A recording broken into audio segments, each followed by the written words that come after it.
Hola, ¿qué tal? Bienvenidos a una nueva edición de Objetivo Directo, el programa de tertulia y debate de The Objective. Venezuela ha liberado a un buen número importante de presos políticos, 5 de ellos españoles. Ya se encuentran en España, llegaban sobre el mediodía de este viernes a Barajas. Hablaremos sobre ello y también sobre la nueva financiación autonómica propuesta por el gobierno con esos 5.000 millones de más para Cataluña. Para hablar de ello hoy me acompañan Álvaro Nieto, director de The Objective, como siempre, Carlos Dávila y desde Caracas, Venezuela, nuestro compañero Omar Lugo, con quien conectaremos en los próximos minutos. Bien, como comentaba, Venezuela ha liberado un número importante de presos políticos que se encontraban en las cárceles venezolanas. Lo anunció este jueves el presidente de la Asamblea Nacional, Jorge Rodríguez, quien ha descrito la acción como un gesto de paz unilateral. Vamos a escucharle. El gobierno bolivariano, junto a las instituciones del Estado, ha decidido la puesta en libertad de un número importante de personas venezolanas y extranjeras, y estos procesos de excarcelación están ocurriendo desde este mismo momento. Considérese este gesto del gobierno bolivariano de amplia intención de búsqueda de la paz. Bueno, ¿cómo interpretáis, Carlos, Álvaro, esta liberación de presos, aterrizaje a una democracia o qué valoración hacéis? Bueno, yo creo que es otra buena señal, otra noticia positiva después de la decapitación de Nicolás Maduro. Bueno, pues estamos viendo que se están produciendo algunas cosas que yo creo que hacen claramente mejor la situación que como estaban antes. Estos presos que han recobrado su libertad, lógicamente, estarán encantados y felices, y sus familias también. Y yo creo que es una esperanza aún mayor de que pueda haber movimientos en los próximos días. Yo creo que claramente esto es insuficiente, no podemos quedarnos satisfechos con la liberación de estos, porque además son muy poquitos. Es decir, comparado con todos los presos políticos que hay en Venezuela, los que han sido liberados es una minoría muy pequeña. Pero yo creo que es importante que seamos capaces de ver que están produciéndose cambios y que los cambios son como consecuencia de una intervención de Estados Unidos en Venezuela. No es verdad que, como se está diciendo en algunos sitios, que esto sea obra de Zapatero. Zapatero, si hubiera tenido de verdad poder para liberar presos, pues los podía haber liberado hace meses y no lo consiguió. Es decir, esto que está pasando en Venezuela es como consecuencia de que Donald Trump ha dado un golpe encima de la mesa, ha amenazado a Delcy Rodríguez con que si no da pasos caerá ella también. Y bueno, pues evidentemente ella supongo que estará haciendo pequeños gestos para intentar mantenerse en el poder y salvar su pellejo. No sé si finalmente lo logrará, pero en cualquier caso insisto en lo que dije aquí en este programa en el último día que vine, y es que creo que hay que tener paciencia. O sea, yo creo que en este tipo de procesos conviene no caer en la desesperación. Esto va a ser largo. Y de momento lo que estamos viendo pinta bien, pero evidentemente no es todavía suficiente para lo que desearían la mayoría de los venezolanos. Es que no, yo sé si Omar nos va a dar algún dato más específico, más concreto de cuál es el número de presos que se han liberado, pero como tú decías bien, estaban por encima de los 900, es decir, que lo que es una pequeña muestra de quizá de una fiabilidad de que nos podamos confiar en que pueda haber otra remesa, pero son cinco españoles. Lo que hemos venido diciendo aquí es que había como 22, una veintena de presos españoles en las cárceles, en los trullos de Maduro, por tanto no sabemos. Yo creo que es una pista de que las cosas pueden marchar en buena dirección, como decía Álvaro en este momento. Hay otra pista que a mí me parece tan importante como esta, que es que la propia Delcy ha pedido ir a Estados Unidos a departir con Trump. Yo no sé si esto se va a producir, porque la semana que viene lo que sí que se va a producir, está anunciado, es que la que va a ir es Corina. Lo que se ve con toda claridad que es que quien maneja los hilos, quien maneja el cotarro, todas las marionetas, con toda seguridad, es Trump. Tenemos en Caracas, Venezuela, a nuestro compañero Omar Lugo. Omar, ¿qué tal? Si me permiten, podríamos hacer un par de precisiones. No estamos hablando de liberaciones, estamos hablando de excarcelaciones. que en términos jurídicos implica una diferencia importante porque no es plena libertad de estas personas, excepto imagino los que están en España, porque allá no los alcanza el brazo de la justicia chavista.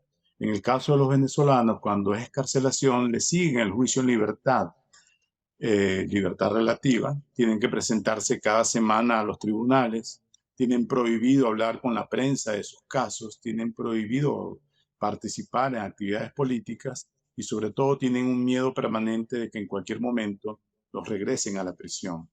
Lo de Jorge Rodríguez, otra precisión, fue un anuncio que no se ha concretado en los términos que fueron hechos. Es decir, hasta ahora solo estos 5 españoles, entre los cuales la figura más notable, por cierto, es Rocío San Miguel, una académica, activista de los derechos a la información, que ha investigado mucho el sector militar y que es profesora universitaria. Ella tiene doble nacionalidad. Ella estuvo incomunicada durante muchos meses hasta que logró una ayuda humanitaria porque tuvo un accidente en prisión, se cayó y se fracturó el brazo, la clavícula, y necesitaba una operación. Esa lesión se le curó mal, de modo que padecía intensos dolores. Era un caso humanitario sobre el cual había meses de presión pidiendo que le ayudara a alguien y eso no fue posible hasta ahora. Entiendo que Rocío llegó a Madrid esta mañana. No sé si va a poder hablar con la prensa, pero sería muy importante poder escuchar su versión. Ella fue detenida en el aeropuerto de Maiquetía junto con toda su familia. En su momento fueron presos todos y después la dejaron a ella sola. Ese caso es emblemático.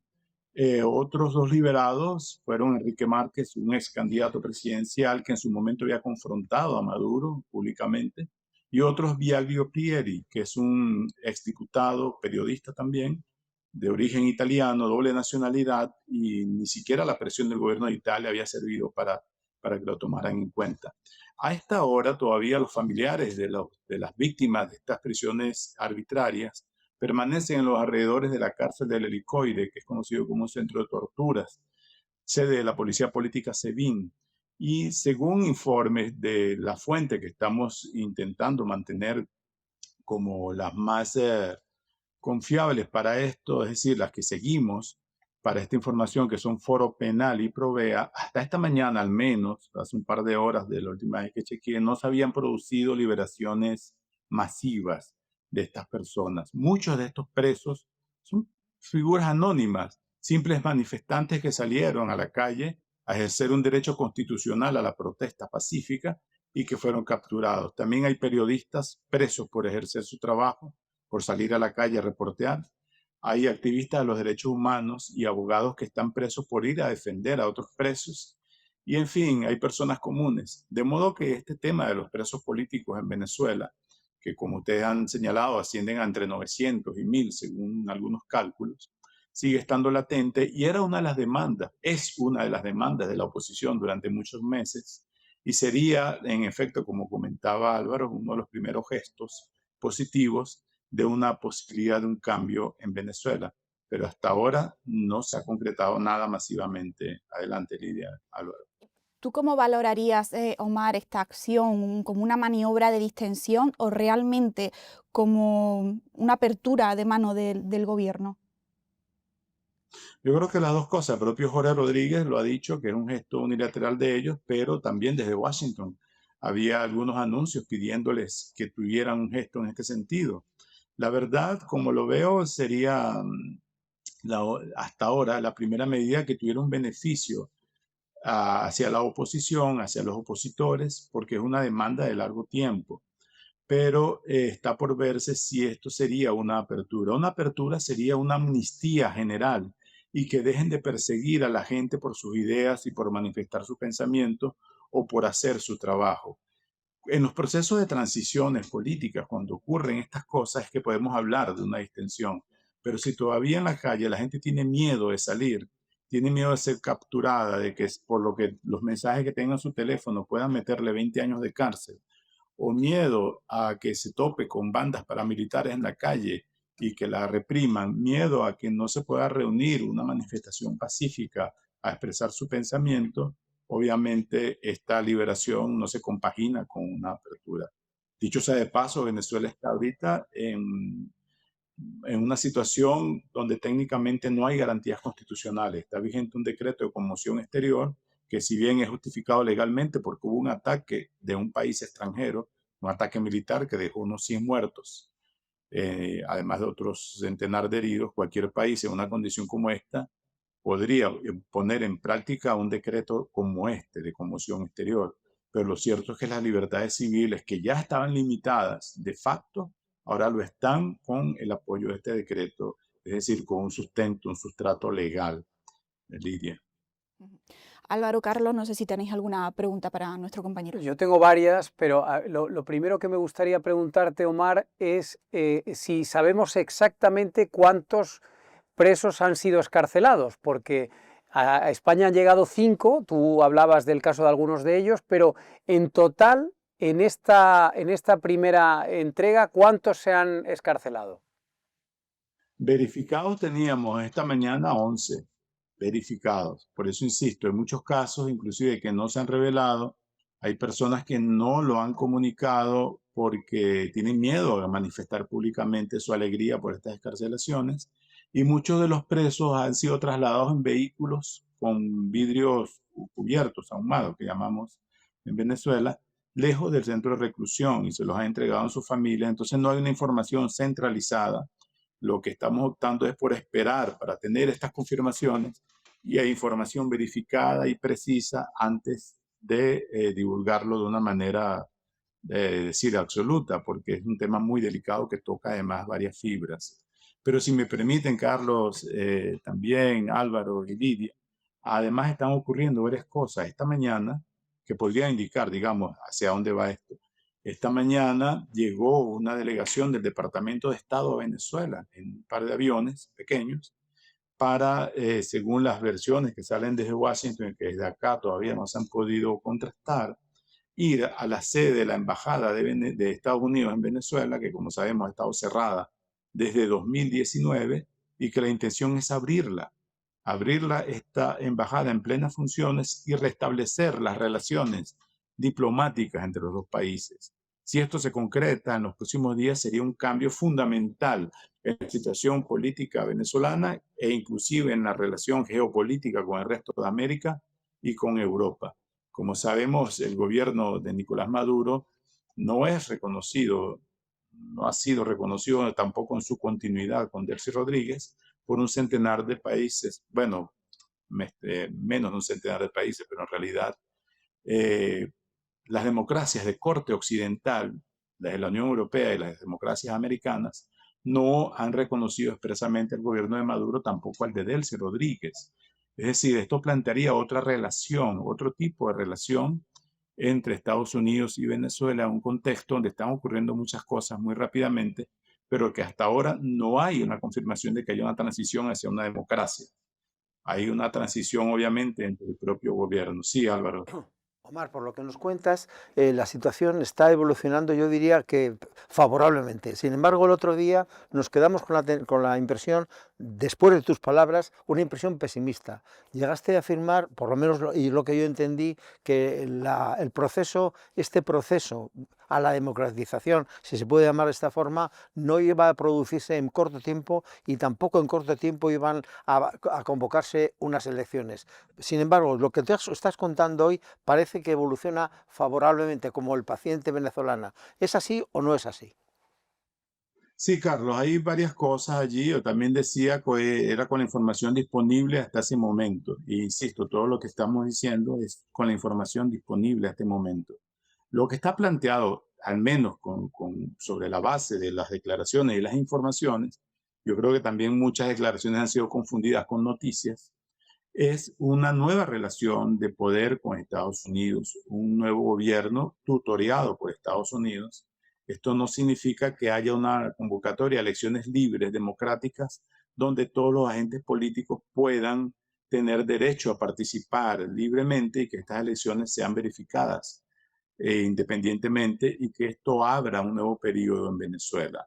Hasta ahora no hay evidencias de que el chavismo como corporación justo acceder.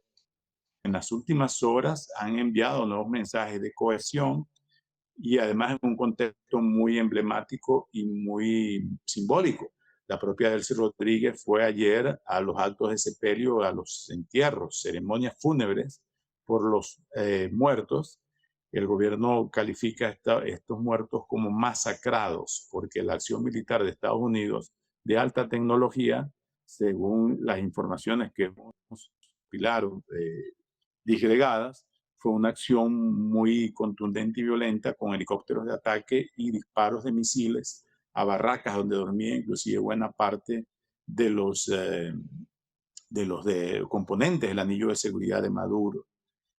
Muchos de ellos están irreconocibles. Esos cuerpos necesitan un trabajo forense para establecer sus identidades. Muchos de estos soldados fueron enterrados en el interior del país y aquí Delcy Rodríguez dijo también en ese contexto que enviaba un mensaje de paz, reconciliación y no de venganza. Esos son enfoques importantes a tomar en cuenta. De hecho, el propio interinato de Delcy Rodríguez como presidenta encargada se basa en, como creo que lo comentaba el otro día con ustedes, en una falta temporal porque ellos insisten en que Maduro fue secuestrado y que sigue siendo el presidente de Venezuela. En ese razonamiento jurídico significa que no hay necesidad de convocar elecciones por una falta absoluta. Cuando se declara la falta absoluta, en 30 días tienen que ser convocadas las elecciones y tienen que ser hechas en 90 días. Ese no es el escenario actual. Como dice el propio gobierno de Estados Unidos, ellos están privilegiando la estabilidad de Venezuela, el control territorial, la normalidad y la continuidad del gobierno por encima de un cambio democrático que podría derivar en asuntos impredecibles. Por ejemplo, algunos analistas señalan que ellos consideran que María Corina Machado no podría mantener el orden interno en un gobierno, en un país donde facciones del chavismo controlan territorio y lo controlan muchas veces además de manera irregular, a través de bandas armadas como estos colectivos o a través de bandas de guerrilleros que operan en la frontera. En esa delgada línea que se están manejando las cosas aquí, que dicho sea de paso, son cosas que tienen un impacto geopolítico en toda América, en Europa y en el mundo. Venezuela se convirtió en una especie de centro mundial de noticias, entre otras cosas, porque lo que ocurra aquí en América podría repercutir en lo que haga Rusia en Europa y en Ucrania y en los demás países donde el imperio ruso quiere restablecerse, Carlos. No sé si te respondí. Sí, sí, y Omar, hemos visto algunas informaciones que nos llegan sobre la idea de que hubiera firmado algunos decretos Delcy Rodríguez haciendo algunos cambios en la, no sé si en la cúpula militar, en la cúpula policial.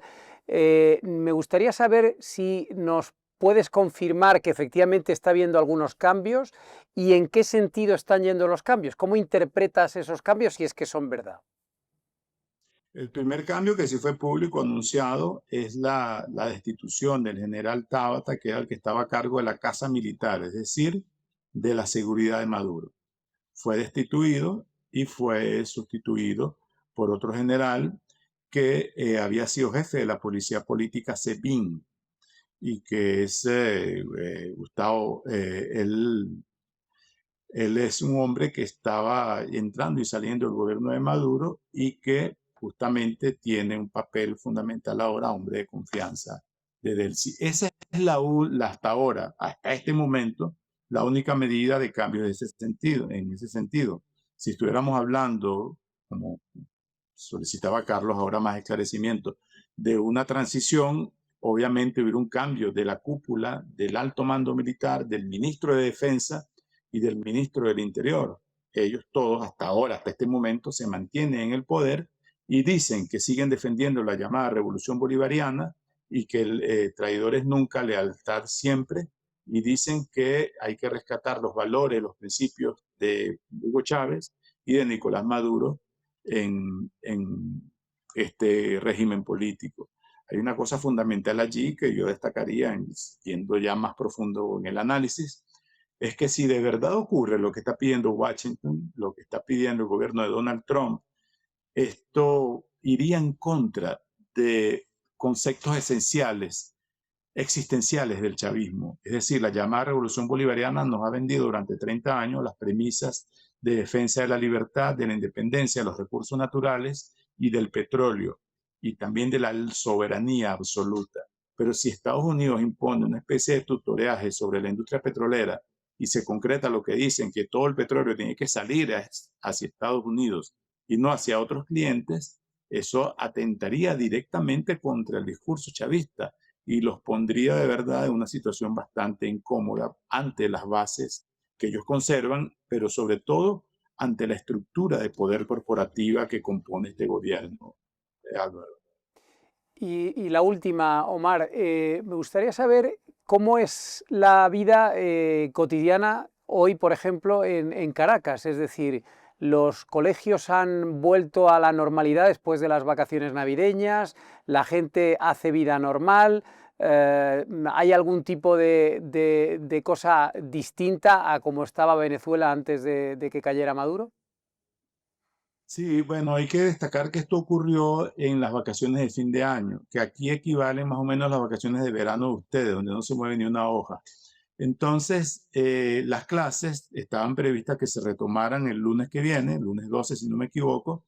El ministro de Educación, Héctor Rodríguez, dijo ayer que se mantiene el cronograma, llamó a la paz, a la normalidad y al regreso de todas las actividades académicas.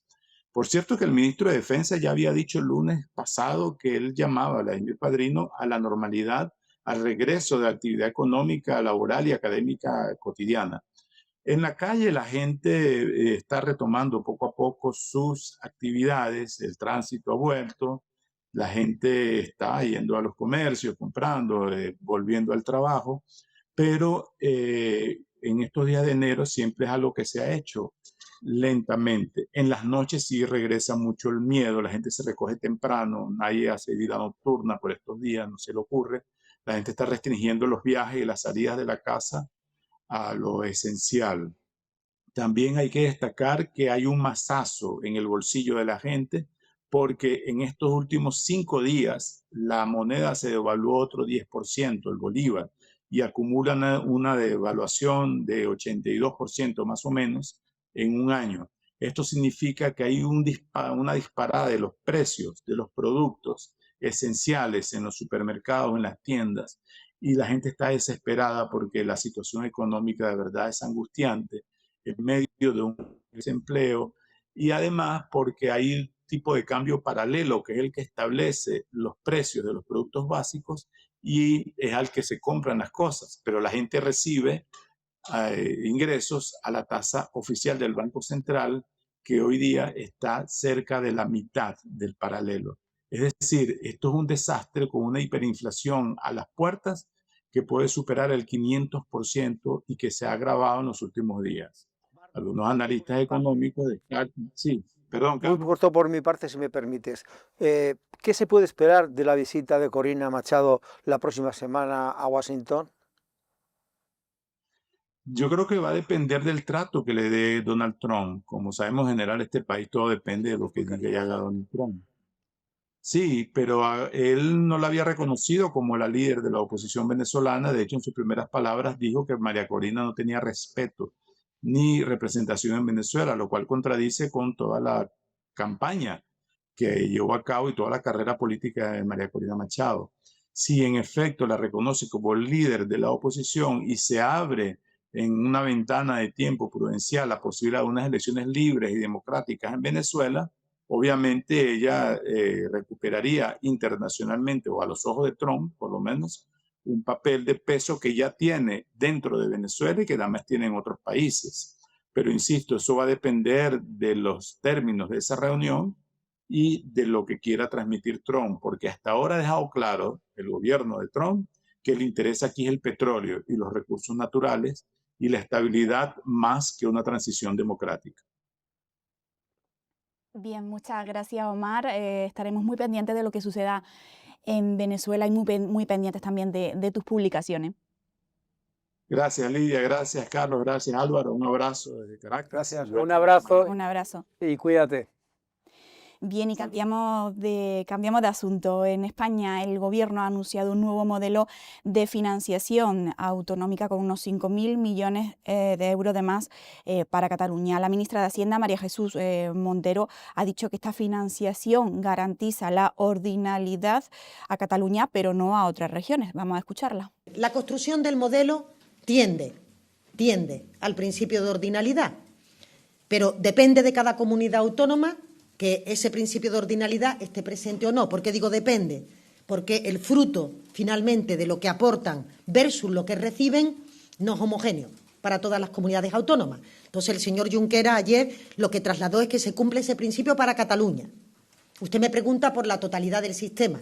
Claro, ustedes entenderán fácilmente que en el momento en que hay una comunidad autónoma o varias comunidades autónomas que mantienen el statu quo, se altera el principio de ordinalidad, porque esa comunidad autónoma está recibiendo un volumen de recursos por mantenerle la cifra que tenían en el actual modelo. Entonces, ve usted que la respuesta no puede ser del todo binaria, ¿no? El sistema tiende al principio de ordinalidad. Es cierto que lo que dijo el señor Junqueras para Cataluña ayer es cierto, pero depende de cada comunidad autónoma. Cantabria, por ejemplo, pues no se conserva el principio de ordinalidad, porque supera a las comunidades autónomas, por ejemplo, a Madrid. Bueno, pues ya han escuchado, Álvaro, Carlos, ¿qué opináis? Bueno, a ver, yo es que creo que en realidad todo esto es una maniobra, no sé si propagandística, porque no entiendo muy bien a santo de que de repente nos han colocado este tema encima de la mesa, pero lo que yo diría, sobre todo a los espectadores que nos estén viendo, es que pueden estar perfectamente tranquilos porque esto no va a ir a ninguna parte. El Gobierno no tiene capacidad ninguna de aprobar nada en el Parlamento y, por tanto, esto que ha anunciado Junqueras, que supuestamente ha acordado con el Gobierno, no va a llevarse a término. No va a haber más dinero para Cataluña, no va a haber un trato de favor para Cataluña, por mucho que se haya dicho lo contrario.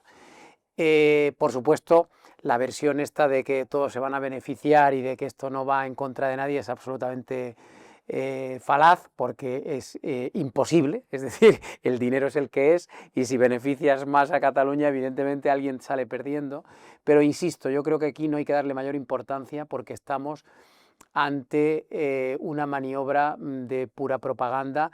No sé si enviando un mensaje a los electores catalanes, no sé si para darle un poquito de aire a Esquerra Republicana, porque tampoco entiendo muy bien cómo es posible que se acuerde algo con Cataluña y que no participe en la reunión el presidente de Cataluña, que es Salvador Illa, ¿no? También es una especie de feo, ¿no?, de desconsideración absoluta por parte de Sánchez hacia su propio compañero de partido. Pero me quedaría ahí, en que no hay que elevar esto a categoría porque me parece una pura pantomima. Es que no solamente no se va a aprobar, sino en el caso de que se fuera a aprobar, tendríamos que llegar a octubre. Es decir, que de aquí a octubre en este país puede pasar cualquier cosa, porque todos los días, cada hora están pasando cosas. Yo estoy absolutamente conforme. Esto es sencillamente una nueva cortina de humo para tapar todos los escándalos que hay en este momento pendientes. A mí lo que me sorprende muchísimo es que Sánchez no se está dando cuenta que está armando incendios en su propio campo. Por ejemplo, lo de Paje. Yo siempre he sido muy cauto a la hora de medir las respuestas de Paje y no me las he creído casi nunca, porque casi nunca tendrían efecto. Ahora bien, yo creo que hoy ha dado un paso al pedir las elecciones anticipadas en contra de lo que el presidente del Gobierno quiere. Por tanto, ¿esto va a tener algún tipo de efecto? No, porque es una persona, pero es un punto más de cómo está ardiendo un país en una situación que ya no solamente es política, sino que es económica, porque aquí se trata de las perras, y las perras las autonomías las tienen muy pendientes. La verdad es que la maniobra de Sánchez esta semana es muy sorprendente, porque de repente saca un tema que sabe que molesta especialmente en la mayoría de España, excepto en Cataluña, y lo saca en puertas de unas elecciones en Aragón, que es una de las comunidades en donde peor puede sentar este tipo de noticias. Y además es limítrofe en Cataluña. Por eso lo digo. Entonces, claro, esta noticia sobre la financiación autonómica es una especie de misil contra los intereses electorales del Partido Socialista. Las elecciones de Aragón Y luego en las elecciones de Castilla y León, que son las siguientes, y en las de Andalucía, que son las terceras. Entonces, claro, no entiendo muy bien la maniobra. No sé si es que está pensando en hacer unas elecciones generales pronto y necesita mover el caladero de los votos en Cataluña, que es ahora mismo el único sitio donde tiene el PSOE fuerza. Pero a mí me desconcierta muchísimo esto que ha hecho, porque como no va a ningún lado, no sé para qué lo anuncia. O sea, no sé si es que está buscando el apoyo de Esquerra para unos presupuestos generales del Estado que pretende presentar, pero no nos ha presentado. La verdad es que yo ya no entiendo a Pedro Sánchez. Y la verdad es que no sé exactamente qué es lo que busca, pero seguramente en los próximos días veamos un poquito más. No nos cansemos, solamente digo esto, no nos cansemos, una cosa es para tapar otra. Es decir, como lo de mandar soldados a Palestina. No sabemos ni a qué tipo de Palestina es, porque la Palestina geográficamente no es un Estado. Bueno, pues estaremos muy pendientes de lo que suceda en los próximos días. Nos tenemos que ir ya, pero no nos podemos ir antes sin felicitar a nuestra compañera Ketty Garat, que ha sido galardonada por la Asociación de la Prensa de Madrid como la mejor periodista de 2025 por sus publicaciones sobre el caso Ábalos. Una gran noticia, Álvaro, y un merecidísimo premio. Por supuesto, yo creo que es un reconocimiento justo, merecido, y que desde mi punto de vista pues ha tardado en llegar, porque Ketty lleva joven todavía. No, pero quiero decir, ¿le van a dar el año que viene entonces? Digo que ha tardado en llegar porque Ketty lleva 4 años publicando informaciones sobre Ábalos, y bueno, está muy bien que ahora se lo reconozcan, y yo agradezco enormemente a los compañeros de la Asociación de la Prensa de Madrid este reconocimiento, porque en el fondo también están premiando el trabajo que se hace en este periódico, en The Objective, pero hay que recordar que Ketty lleva sufriendo muchas críticas, muchas desconsideraciones en fin, y maniobras completamente torticeras, no solo por parte del gobierno, sino por una parte de la profesión periodística, que encajó muy mal las primeras informaciones de Ketty. Lo que pasa es que, claro, al final el tiempo ha ido dándole la razón a Ketty. Se han ido confirmando todas las cosas que iba publicando, y sobre todo una vez que se han judicializado los casos y que incluso algunos han acabado en la cárcel, pues claro, todo el mundo se ha tenido que rendir a la evidencia. Así que me alegro mucho por ella, la felicito desde aquí, y espero que todavía vengan muchos más premios, no solo para ella, sino para el resto de periodistas de The Objective, que han demostrado que están haciendo un trabajo muy valiente. Me sumo vehementemente a la felicitación, admiro profundamente a Ketty, la leo todos los días porque cada día nos suministra gasolina. Pues de nuevo ese merecidísimo premio, esa felicitación a nuestra compañera Ketty Garat por ese merecido premio, reconocimiento de todos estos años de investigación, y lo tenemos que dejar aquí. Nos vemos la semana que viene.